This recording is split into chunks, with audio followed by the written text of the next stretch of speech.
Bonsoir à tout le monde, à tous ceux et celles qui nous écoutent, qui nous voient, qui suivent les shiurim, qui partagent nos cours. Je les remercie.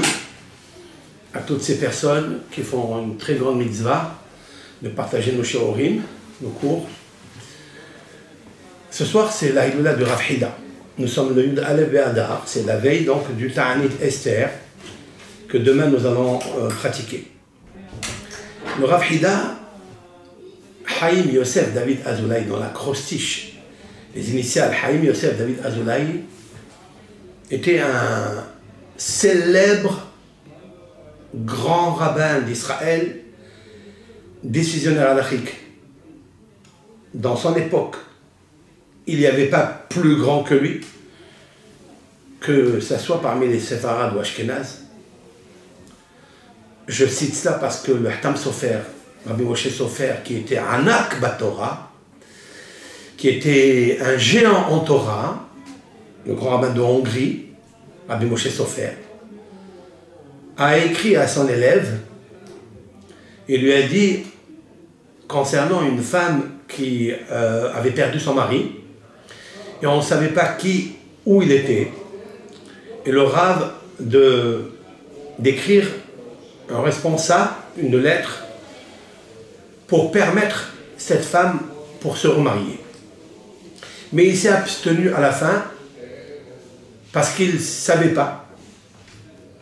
Et il n'était pas au courant de ce que pensait notre maître Rabbi Haïm Yosef David Azoulay, qui a écrit plus de 83 livres.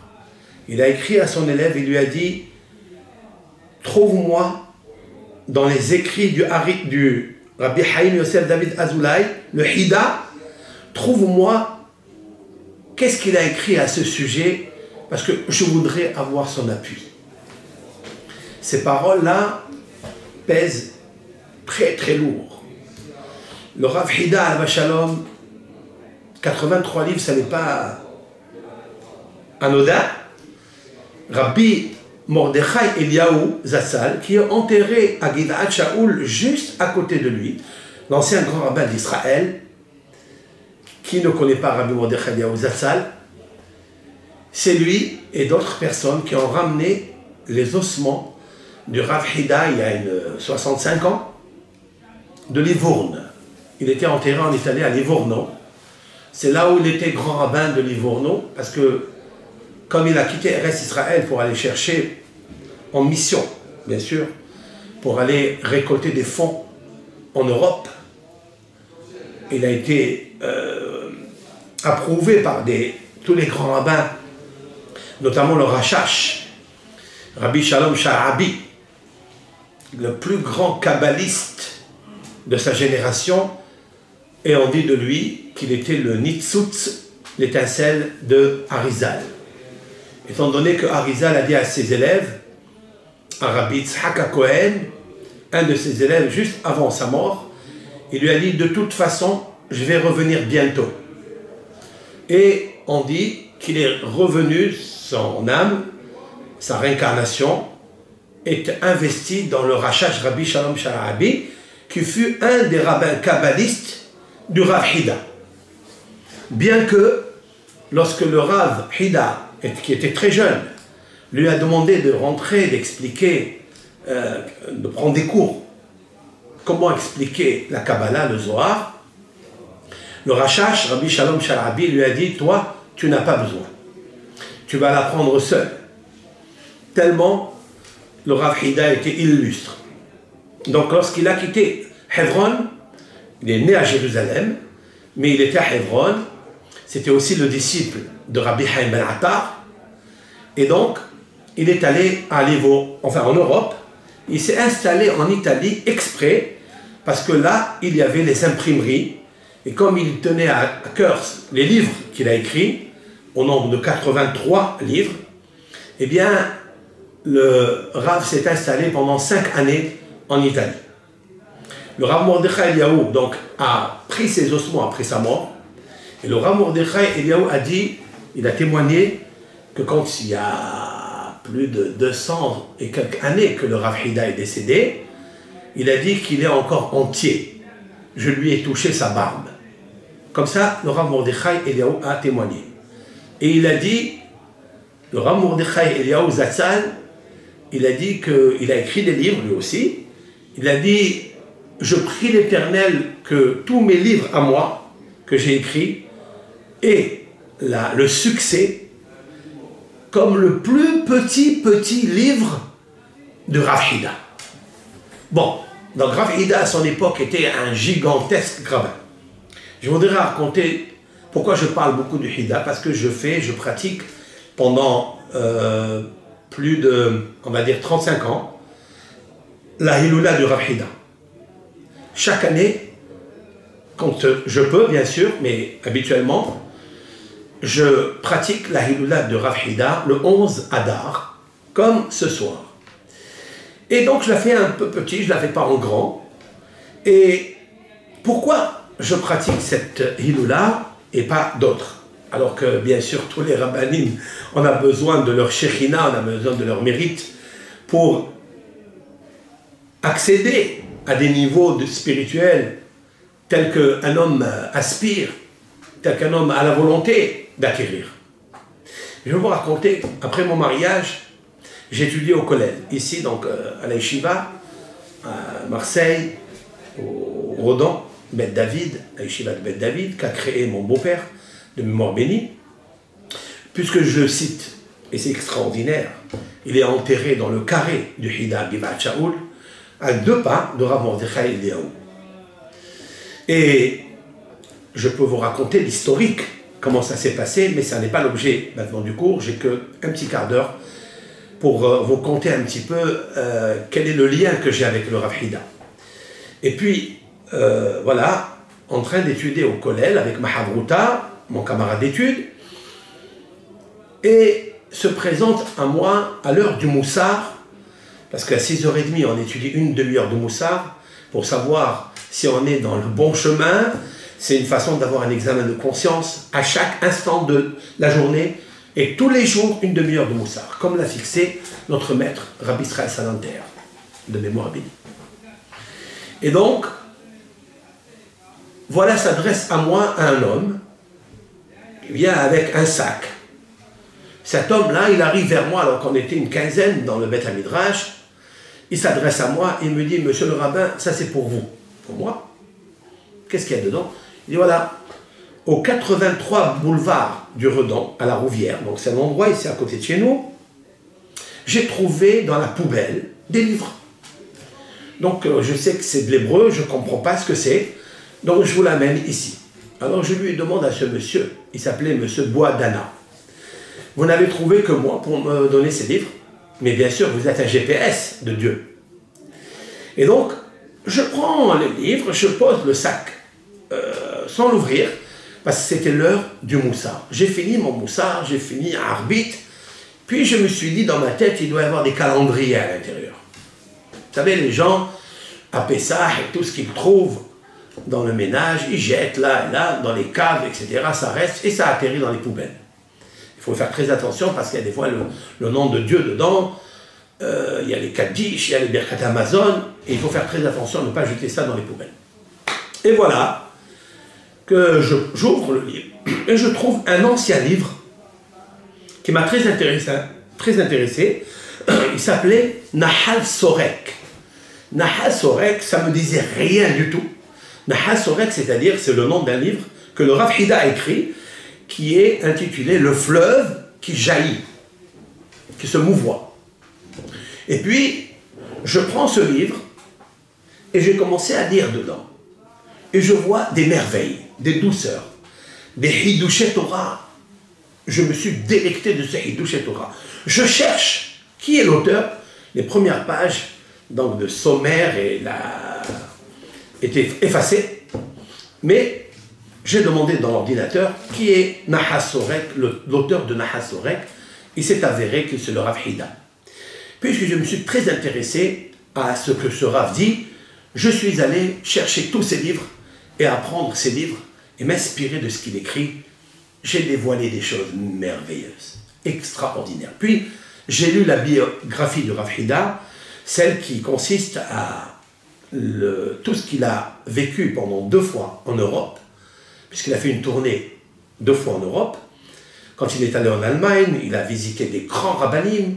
Il a connu à Versailles, lui, 16, à qui le Rav a donné une bénédiction parce que sa fille n'arrivait pas à avoir d'enfant. Il a donné à sa fille une bénédiction et elle a eu une fille. Comme ça, il raconte lui-même le kavod que les préfets, que toutes les autorités, quand il arrive à un endroit, en Europe, en Allemagne, il a rencontré un célèbre maître qui s'appelait le Rav Pene Yoshua, qui a écrit des livres sur le Talmud, un Rav Ashkenaz.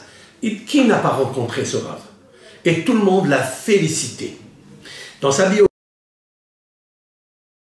biographie, et donc, voilà, attendez, voilà pourquoi je me suis attaché à ce maître. Alors je me suis dit, si Akadosh Baruch Hu, il m'a amené le fleuve devant moi, qui se mouvoit, c'est que Mina Shamaim, je voudrais m'intéresser. Et puis après, grâce à Dieu, j'ai ouvert, avec une équipe, nous avons ouvert le centre Hida, le Merkaz Hida, où je recevais ici, dans notre château, dans la Yeshiva, tous les mercredis soirs, lorsqu'à la télévision il y avait Sacrée Soirée, moi je faisais Soirée Sacrée. Et à 8h30, il y avait plus de 400 personnes qui venaient étudier, c'était un cours mixte, dans Baruch Hashem, la multiplicité de l'ouverture dans le judaïsme, la teshuva, l'essence même de connaître, savoir lire. On a fait donc ce centre Hida, puis les gens ont grandi, ils se sont mariés, ils ont inscrit leurs enfants qu'ils ont eu après dans les écoles. Grâce à qui tout cela? Grâce à ce livre qui était dans une poubelle. Comme quoi, l'Éternel, quand il veut, il sait comment et à quel moment et qui choisir pour faire ça. Moi, je ne devais pas faire une chose pareille. Moi, j'étudiais la Gemara, j'ai écrit mes livres en hébreu sur la Gemara, sur la Halakha, et après, je me suis mis dans le Moussar et dans la valeur numérique, dans la Gemataria, dans le Sod, grâce à un maître, le Rav Haïm Yosef David Azoulay, que je cite énormément. Alors, vous savez très bien que c'est extraordinaire. Ce livre-là a été trouvé au 83 boulevard du Redon, et le Rav Hida a écrit 83 livres, et il est mort à l'âge de 83 ans. Et lorsque le Rav Hida est décédé, le 11 Adar, est né Rabbi Yaakov Abeh-Sera, dont je suis très très très attaché. Par l'âme, par la racine de mon âme, je suis très attaché à Rabbi Yaakov Abeh-Sera. Rabbi Yaakov Abeh-Sera est né le Yud Aleph Adar, 11 Adar. C'est très très symbolique parce que Rav Hida, 11 Adar. Le Rav Hida s'appelle Yosef Azoulay. Yud Aleph. Yosef Yud. Azoulay Aleph. Yud Aleph c'est 11. Le 11 Adar, il est décédé. Est né Yud Aleph, Yaakov Abeh-Sera. Est-ce que par hasard? Jamais. Et donc, je suis très attaché à ces deux, puisque ma fille, elle est mariée avec l'arrière-petit-fils de Rabbi Yaakov Abeh-Sera. Et voilà qu'elle fait aussi la Hiloula de Rabbi Yaakov Abeh-Sera. Moi, je fais celle de Rav Hida, et elle fait celle de Rabbi Yaakov Abeh-Sera. Tout ça pourquoi? Comment? Je vais vous dire pourquoi. Parce que lorsqu'on se purifie, à un moment du moussard, lorsqu'un homme fait teshuva tous les jours, lorsqu'un homme brise l'orgueil, lorsqu'un homme brise la colère, eh bien, Akadosh Baruch Hu, il lui envoie de quoi encore progresser, évoluer, s'élever. C'est comme ça. Mais attention, il ne faut pas penser qu'on est arrivé, on n'est jamais arrivé. On est toujours très, très, très, très en arrière. Il nous faut toujours se soupçonner, descendre à l'intérieur de toi. Est-ce que tu fais la volonté de Dieu ou tu fais ta volonté à toi? Le Rav Hida, et je termine à raconter une histoire magnifique, il a répété cela 5 fois dans son livre, celle de Rabbi Haim Ben Attar. Qu'est-ce que Rabbi Haim Ben Attar? Lorsque Rabbi Haim Ben Attar est monté en Eretz Israël, donc il était, je vais la faire vite parce que j'ai un shiur à pratiquer dans quelques minutes, Rabbi Haim Ben Attar, dans un Beth Midrash, dans un mécène, l'a financé pour avoir 10 personnes pour faire descendre la Shekhina, qui étudie la Torah. Et voilà qu'une personne qui apparaissait très très simple, rentre dans le Beth Midrash, s'assoit, et sans faire exprès, il verse le café par terre. Ce café est versé par terre, et là, le propriétaire du Beth Midrash rentre, et il voit par terre le café, il se met en colère, et il s'insurge, en jetant des mots de feu, des canons de feu, sur cet homme qui apparaissait pauvre, qui apparaissait humble, qui apparaissait sans force. Et tout le monde s'est arrêté bien sûr d'étudier, et cette personne ne s'est pas arrêtée par la colère. Vous savez, quand l'information elle arrive, alors on ne peut pas s'arrêter, c'est la canonnière. Il envoie, et l'autre, il dit rien, et il fait ça. Il murmure avec sa bouche, avec ses lèvres. Finalement, le Rav se levait, il fait arrêter toute cette discorde qui fait fuir la Kedusha. Il y a eu un moment où les gens se sont arrêtés d'étudier, c'est gravissime. Et puis, il va voir la personne qui l'a engagé, celle qui a crié, lui dit, écoute, arrête, maintenant, ça y est, il a reçu son compte, vous ne pouvez pas continuer à faire une chose pareille. L'autre, il s'est calmé et il est parti. Le Rav, Haïm Ben Attar, s'adresse à cet homme-là. Il lui dit, je suis fasciné de savoir, d'abord, d'où tu as la force de ne pas t'énerver. Comment tu es arrivé à ce que tous les docteurs de la Mishnah tentaient d'arriver? Comment toi, tu n'as pas réagi à cet homme qui te criait, qui t'insultait, qui te maudissait? Comment est-ce possible? Et la deuxième chose que je voudrais savoir, c'est qu'au moment où l'autre jetait ses flèches de feu, toi tu murmurais avec tes lèvres. Tu disais quoi? Et le Rav de lui dire, dans le Zohar HaKadosh, il est marqué que lorsque les bénis Israël font des mitzvot, font de la Kedusha, font attention à la Shekhinah. La colombe, c'est la Shekhinah. La Shekhinah, elle est très légère, elle s'envole, très très légère, elle est douce, elle est blanche, elle est gaie, elle est heureuse. Il y a une connexion avec l'amour, avec l'innocence, avec la paix. Mais lorsque le peuple d'Israël, ici en bas, on fait les péchés, alors on met du plomb sur les ailes de la colombe.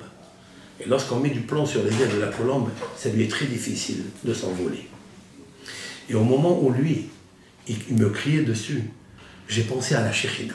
J'ai dit, si je vais lui répondre, on va encore se disputer encore un peu plus, qu'est-ce qui se passera?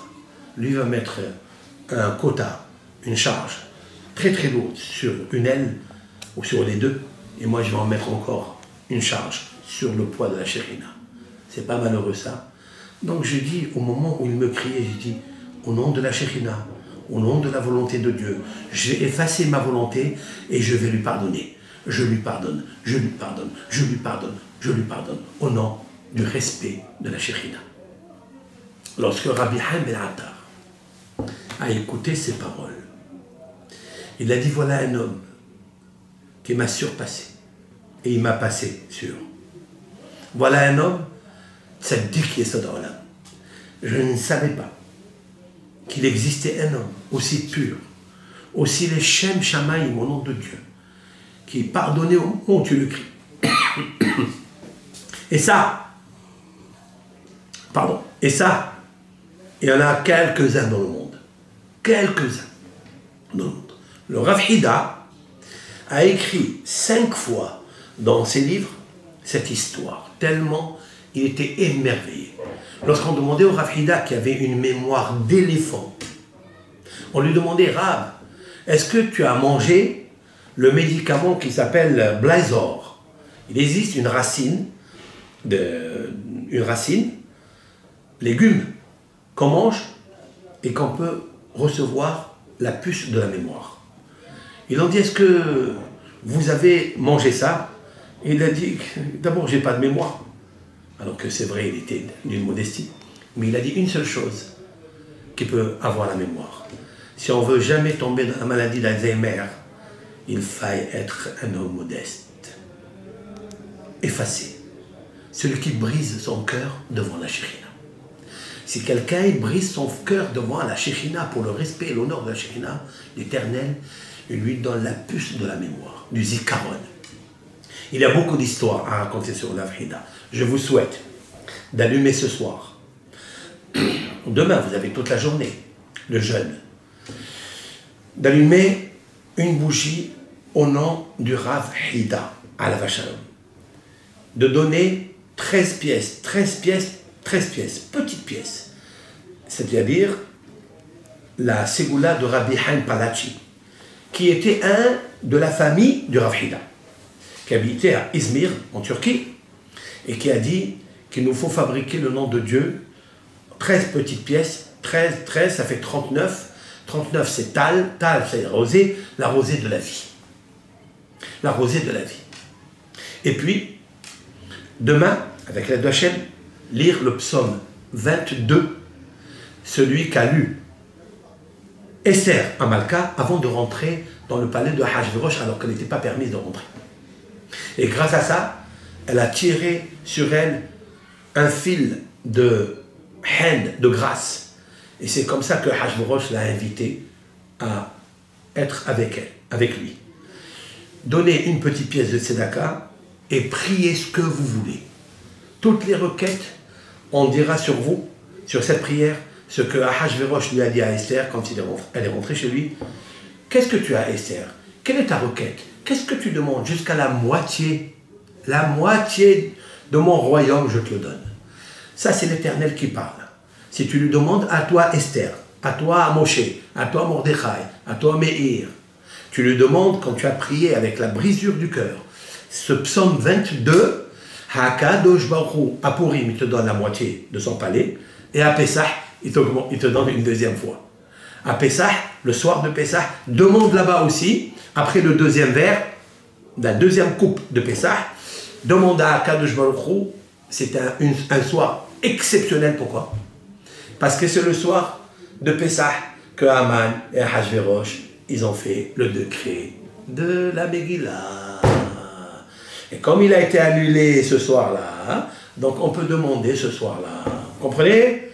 Bisrout Mara Nahida, au nom de notre maître le Rav Hida, que son mérite repose sur le Ham Israël entier et que Hachem Itbarach, grâce à son mérite, il donne à toute personne d'exaucer sa requête, sa demande. Amen.